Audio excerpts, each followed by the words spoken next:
Hello, everybody, and welcome to Project HR, a podcast dedicated to building better workplaces. Project HR is brought to you by Projections, an IRI company. IRI helps organizations navigate workplace challenges, improve employee engagement and productivity, manage labor relations, and implement effective communication strategies to achieve their goals. For more information, you can visit Projections online at projectionsinc.com and IRI at iriconsultants.com.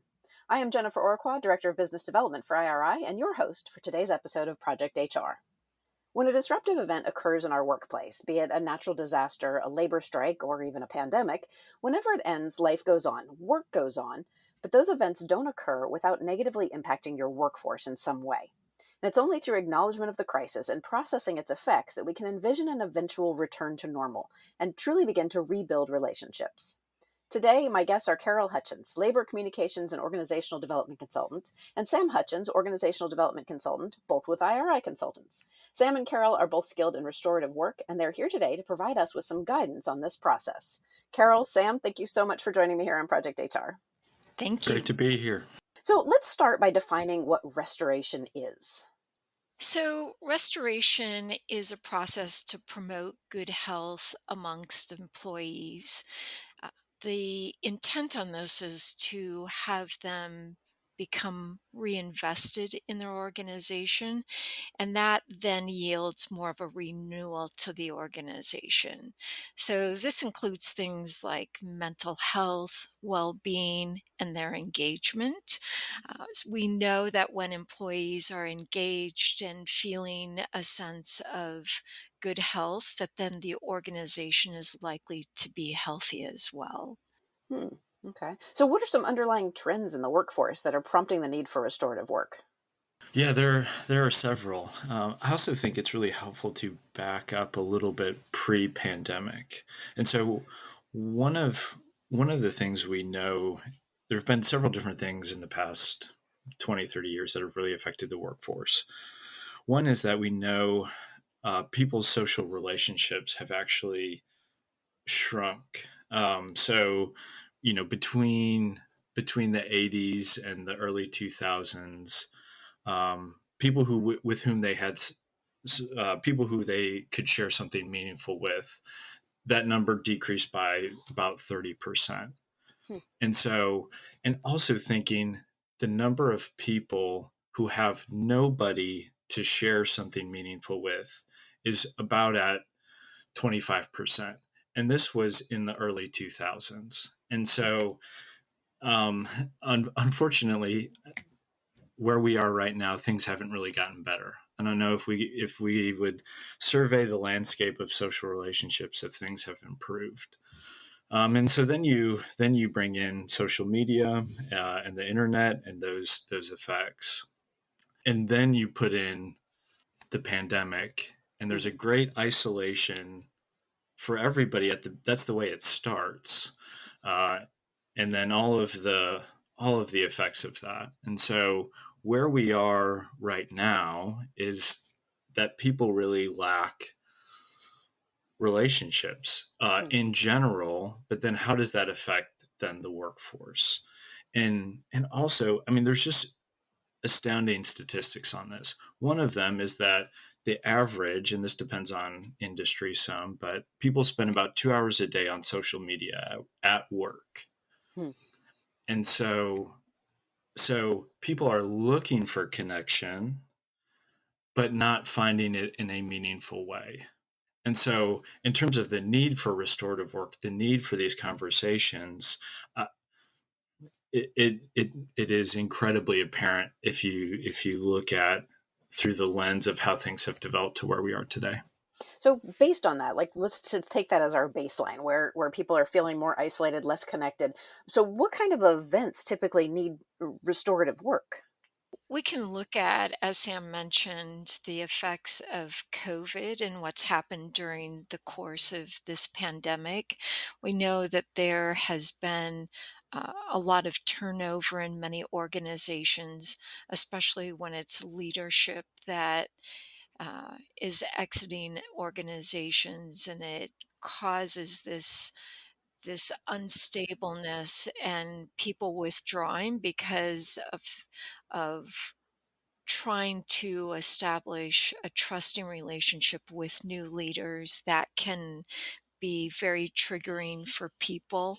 We also know in the context of uh, labor events, so whether it's pre-petition or post-petition, post-election, during or even after a strike, these are all triggering events for people because it starts to poke at the stability of relationships. Mm. And so when that starts to become something that is negatively impacted, people start either withdrawing and, um, as Sam noted, going to social media or disengaging in their work and having Mhm. a lack of interest in that connection.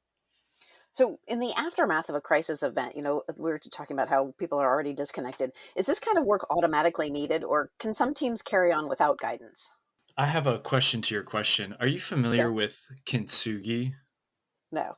Okay, wonderful. Kintsugi is it's a Japanese art that they take broken pottery Oh, and hmm, put hmm. and put it back together with gold. Yes. Yes. And I am so, familiar. I just didn't know the word. okay, yes, Yep. great, great. So, in terms of the aftermath of the crisis, that is the most appropriate metaphor for this kind of work. And looking at it, you know that that is not a simple process, Mm, right? And so it's labor intensive, it's delicate, um, it's obviously very artful. And so in the aftermath of a crisis, is this work automatically needed?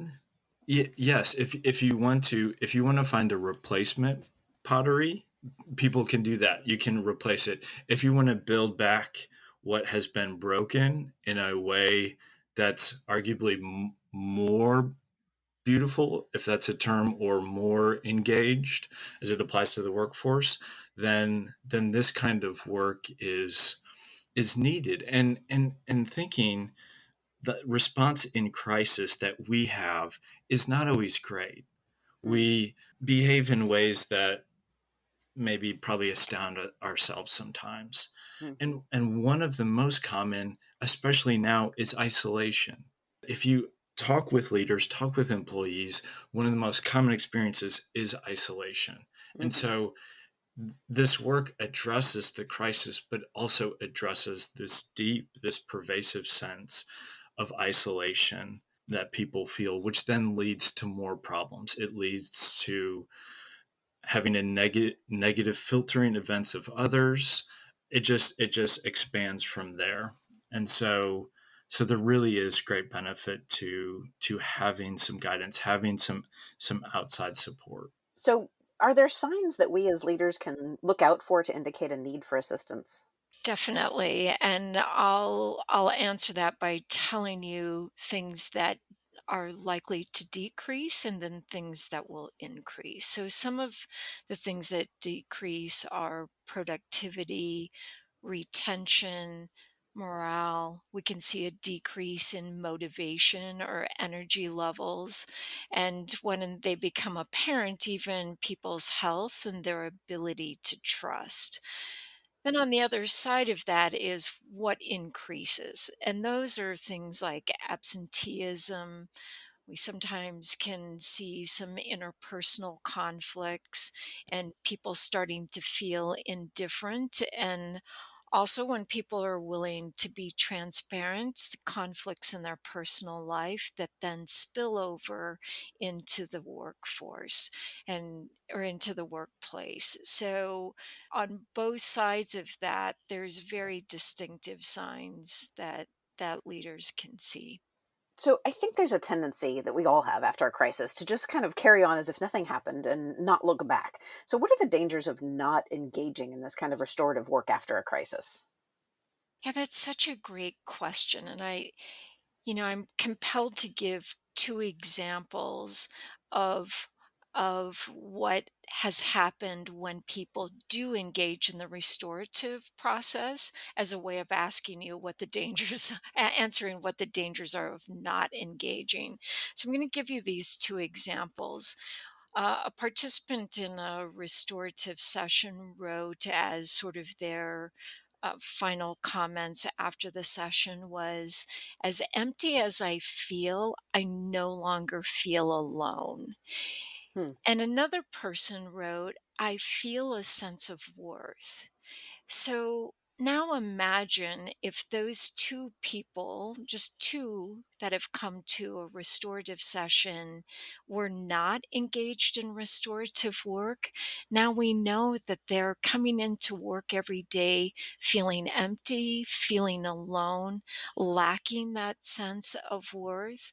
So we know that people, especially if they're feeling, as Sam was saying, alone and trying to find that pathway of connection, that we see a more disengaged workforce, people who feel burned out and are having a hard time identifying why that feels so dark and alone for them.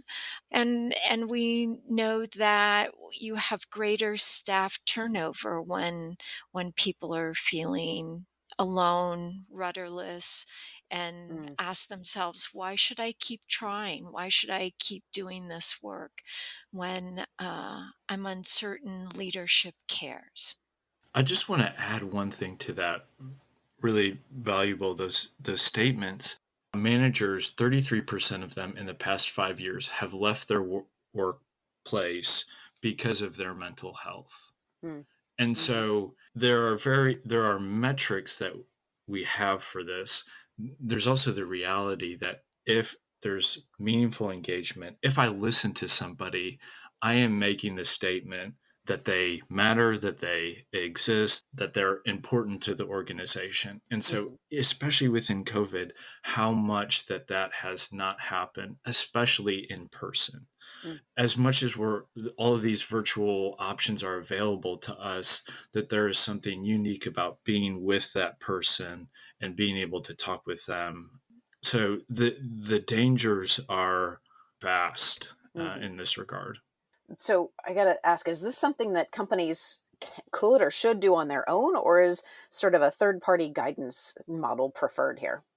With this restorative work, I another metaphor, I liken it to salt. It's good on everything. You can put it on eggs, steak. It's good on anything. And so um, So, in terms of outside preference or doing this on their own, obviously it is important for organizations to meaningfully engage their employees and listen to them. It is one of the biggest cautionary flags that in general, but also when employees are leaving, that organizations do not listen to their employees Mm-hmm. about what's going on. Mm-hmm. That is, the hairs on the back of my neck go berserk when that doesn't happen. And so because there's an ostrich effect, there's just minimizing the negative information that's coming in.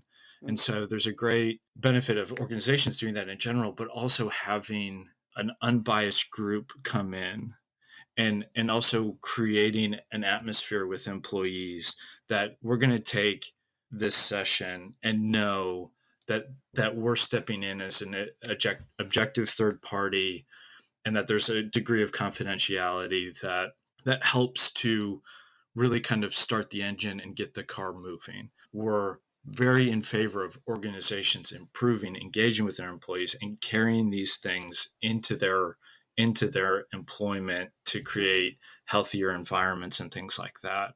What is worrisome? There's recent research on this that it was something like 90% of leadership in HR believe that in the pandemic they provide sufficient resources as it relates to well-being for their employees, and that is, I think that is misguided if we look at what the employee experience is. Interesting. All right, Sam, Carol, I'm going to take a sponsorship break right now. When we return, I want to get into the specifics about the process of restorative work. So stay right there. Are you confident that your supervisors know how to support your company's direct connection with employees? Even when you have the best intentions, and especially if your company is successful, unions may target your employees. How can you make sure that your managers and supervisors know how to support your union-free operating philosophy in a positive way? LaborWise Leadership e-learning will give your frontline leaders the training they need anywhere, anytime on any device. With interactive elements including videos, quizzes, and downloadable transcripts, LaborWise Leadership's curriculum covers all aspects of meeting employee needs while remaining union-free.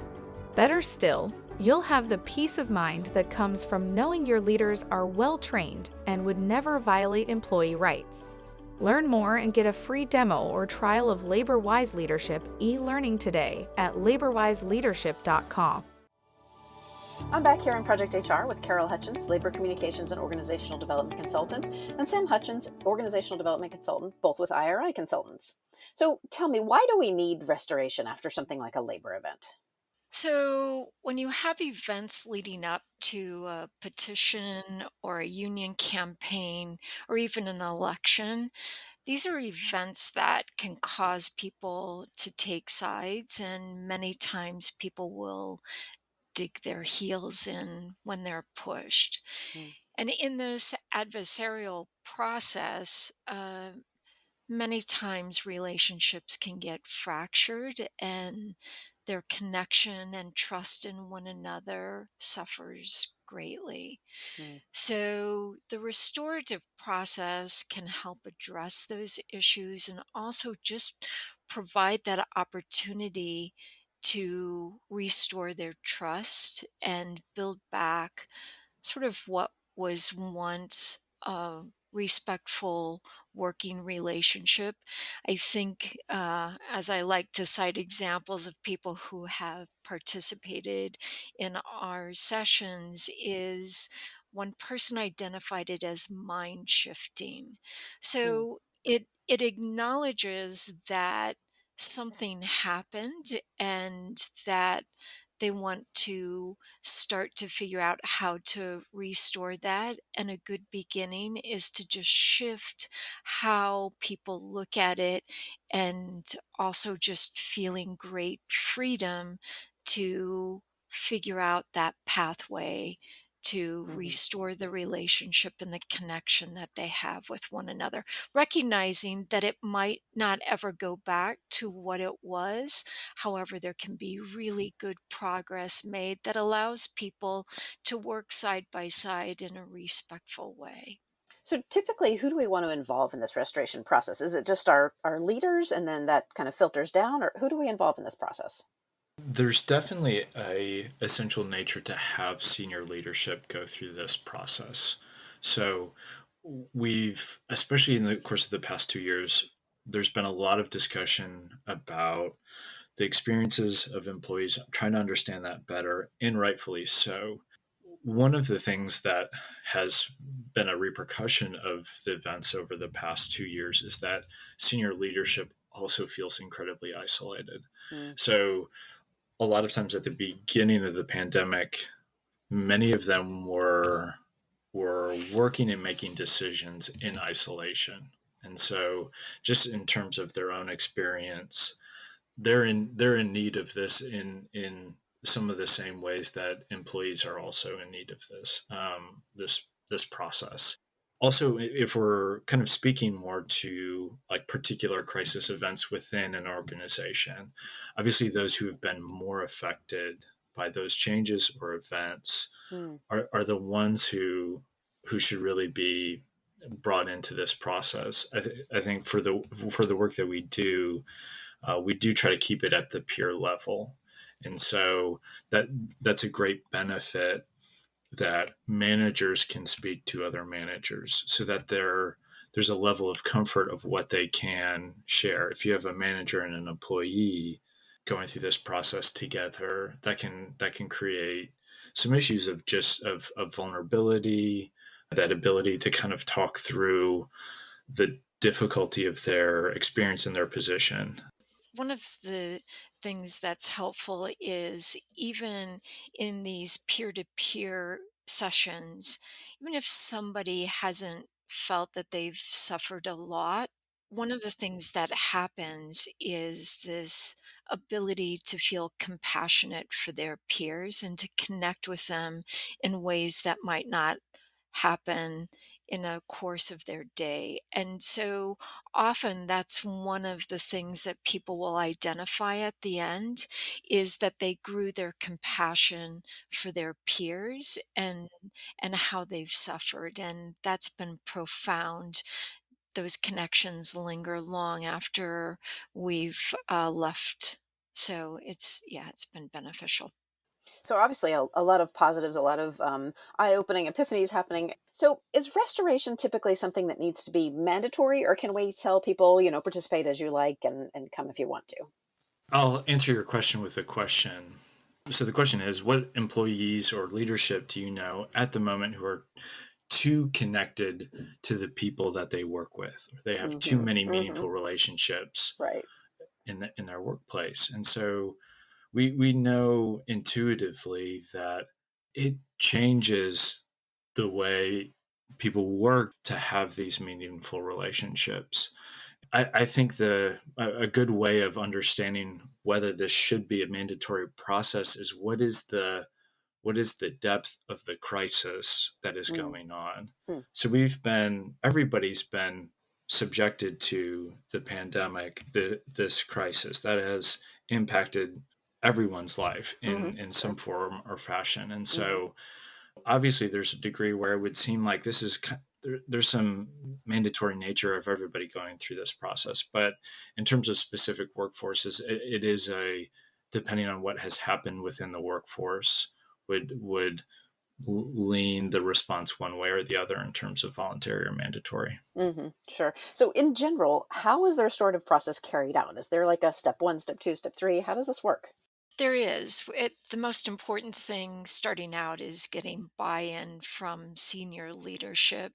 Mm. It's important that they both understand the process and are willing to support it. It's incredibly beneficial when they agree up front to participate in a restorative session. It allows them to understand the value of it and then also be able to engage in conversation with their staff.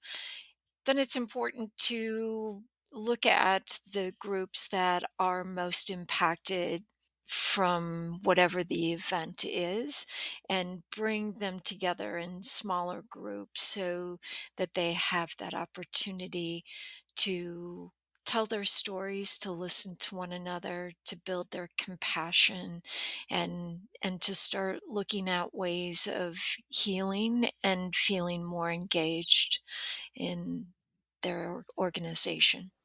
So then what signals the end of the restoration process?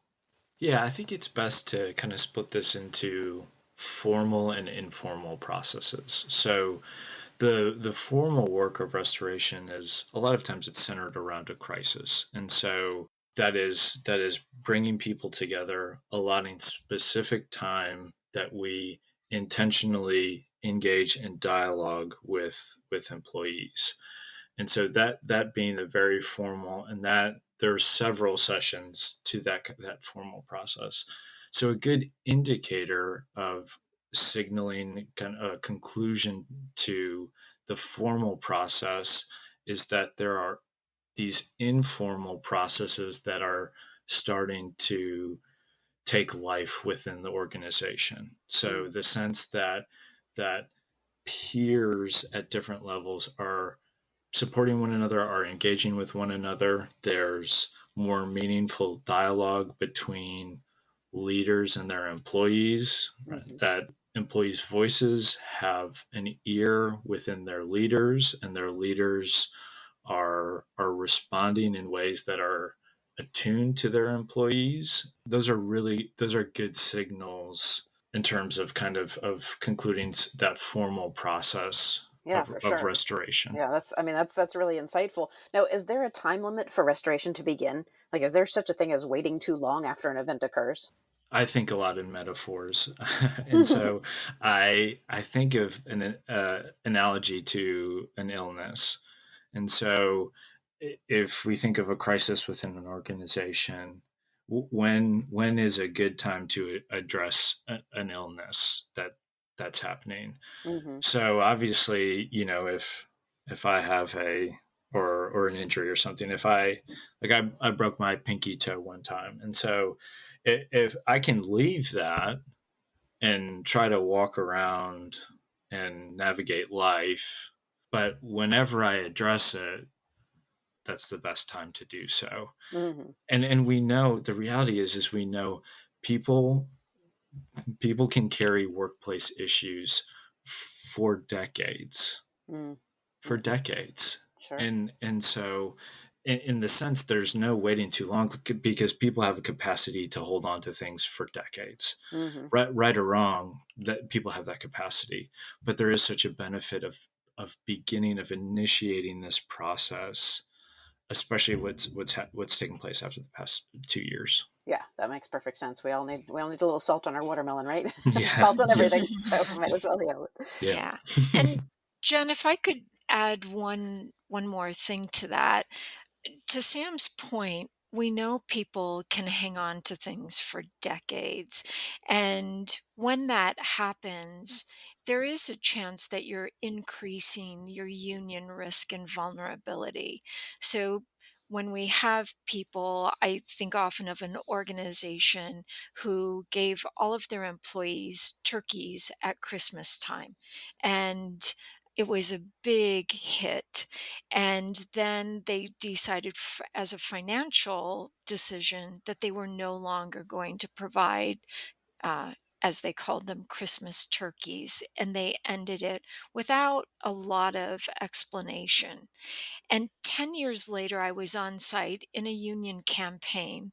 And one of the first things people identified as the thing that they disliked was the fact that they no longer got Christmas turkeys. And Hmm. it was 10 years later. Hmm. And so we know that in this restorative process, while it does help with whatever the illness is within that organization, we also know that when we can work through some of those long held negative feelings, that we can start to reduce the union risk and vulnerability Mm-hmm. that the organization might have. Can I piggyback off of that? Sure. Also, so there's also the converse of people can hold on to things for such a long time. And it is remarkable that people can lay down those things in less than 2 hours. Mm, Like the opposite is also true, mhm, which is unbelievable. I even think of in the past 2 weeks, I had an hour-long conversation with somebody, and in that conversation, really built a level of trust with them, and we're able to process things. So they're so I want to end or kind of come to a conclusion on an optimistic note that people can do some remarkable things in a brief period of time with some intentional focus. and I'll add one more thing to that, is that when people are asked at the end to just do some reflection and write their thoughts of what they experienced in the last 2 hours of their life, after the second session, there are so many notes of gratitude to senior leadership for providing this opportunity, and that they look at it as senior leadership saying, "We care. We care how you feel. We care how that impacts your work. And we want to make sure that we're providing this opportunity for you to do some restorative work and to connect with one another and to diminish that sense of aloneness." Mm-hmm. So that too has that powerful effect on them personally, and then also the way they perceive their organization and senior leadership. That makes sense. Even if it's just a turkey, we need to talk about it, right? Yeah, yeah, All right, yeah. Sam, Carol, I'm going to take some time out for another quick break. We'll be right back after this. You're listening to the Project HR podcast. I'm your host, Jennifer Oraqua, and my guests today are Carol Hutchins, Labor, Communications, and Organizational Development Consultant, and Sam Hutchins, Organizational Development Consultant, both with IRI Consultants. And we are back. So earlier you discussed the benefits of third-party guidance throughout these processes, and this is one of the services that IRI Consultants offers to clients. Can you tell us a little bit more about how IRI can help? Absolutely. And I'll answer that question by telling you what the results have been. At the end of these sessions, as I mentioned before, we give people a blank piece of paper and say, write whatever you want about what you've experienced and how this has impacted you. 100% of the comments that are made and the results is that this has been life changing and that they have felt clarity about the kind of work they need to do themselves, whether that's improving their self care, whether that's about increasing their connection with others, whether it's even potentially needing to seek professional help. The clarity has been what's been really important for them. And secondly, when they come back for another session, it then adds another layer to both understanding what it feels like to work at an organization today and what their connection has been like in the past and what it feels like. And then they start adding skills and strategies. So if somebody, for example, feels that they've become more isolated and less connected, we talk about the specifics of what would it take for you to feel more engaged and what are the obstacles to that and where do you need to get support for the work that you want to do on connection. Self care is a very big issue. We know that people have diminished their self-care for many folks, and so even just being mindful about what they can do while they're at work, whether it's stepping away for 15 minutes and getting that walk outside, or I have one participant who is an artist and she committed to bringing some of her artwork to her desk, and she sets an alarm and she spends 15 minutes doing some art and painting and feeling engaged in that and a sense of joy, so that when she returns back to work, she comes from a place that feels more renewed. So we know that the results have been of great benefit to organizations, and that there is that pathway to expanding it to a larger part of their organization because of the positivity and the re-engagement that people feel in their job. Yeah, that's brilliant. So if our audience wants to find out more about you, about your work, or about IRI Consultants, where should we go? You can go on to our website, which is iriconsultants.com. All right. So all of the links to everything that we've discussed are going to be included in this episode's companion guide. So be sure to unlock that today at projectionsinc.com/podcast. Right now, though, Carol, Sam, it is time for our lightning round questions. These are questions I like to ask of every guest of the podcast. Are you ready? Absolutely. I hope so. All right. So our first question is always a topic showdown. In this episode, we've been talking about restoration. So in your opinion, and this is for both of you, what skill is more important to successful restorative work? The ability to listen or the ability to compromise? Sam, you go first. I feel like we should be pretty aligned on this. It has We to should be, the ability to listen. It has to be. It's central, I think, to the work. Yeah, and I'll just add to that, listen with acceptance.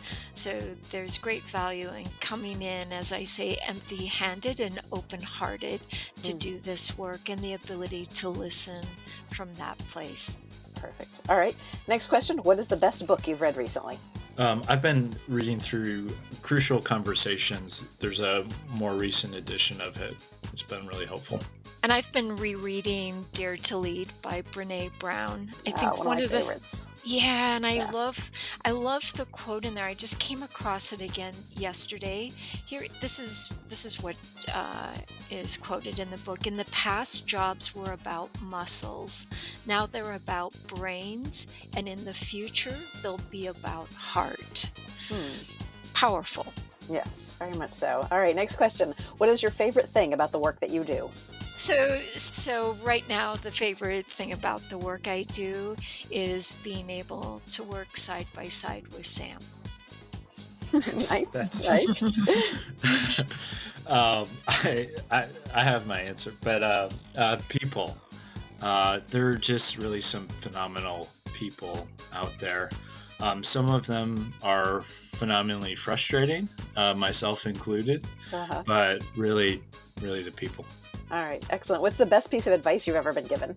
So years ago in my 20s, I was a secretary at an insurance company, and I'd had a bit of a jaded college career at that point. And there was an insurance agent by the name of Bob Hackett, and I walked into his office one day to give him papers, and he looked at me and he said, "Carol, what are you doing with your life?" And I said, "What do you mean?" And he said, "You don't have a college degree, right?" And I said, "Not yet." And he said, "It's not important that you have it. It's important that you don't." And that was what got me back into college and set me up for success. Interesting. Sam, what about you? What's the best piece of advice you've ever been given? I'm indebted to a former professor, Alan Ross. He told us that we should not listen to the absolute worst things people say about us, and we shouldn't listen to the absolute best things people say about us. That we're probably more accurately somewhere between the two of those. For sure. All right, last question. Who or what inspires you? For me, it's the people who show up for a session and are willing to tell their story. Similarly, I'm redemptive stories. That redemptive arc from brokenness to wholeness, from ashes to wholeness. Those stories are deeply inspirational. Nice, for sure. Carol, Sam, thank you so much for joining me today on this week's episode of Project HR. Thank you. Yeah, thank you. And thanks too to our listeners. Once again, this is your reminder to grab the companion guide for this episode at projectionsinc.com/podcast. If you'd like to be on Project HR, or you know someone who would, feel free to email us, projecthr@projectionsinc.com. And last, but certainly not least, remember that a new Project HR drops every Thursday. Make sure you never miss an episode of Project HR by subscribing to the podcast. Drop us a line, leave us a review, or give us a handful of stars wherever you get your content. That's it from me for now. Let's make it a great day at work.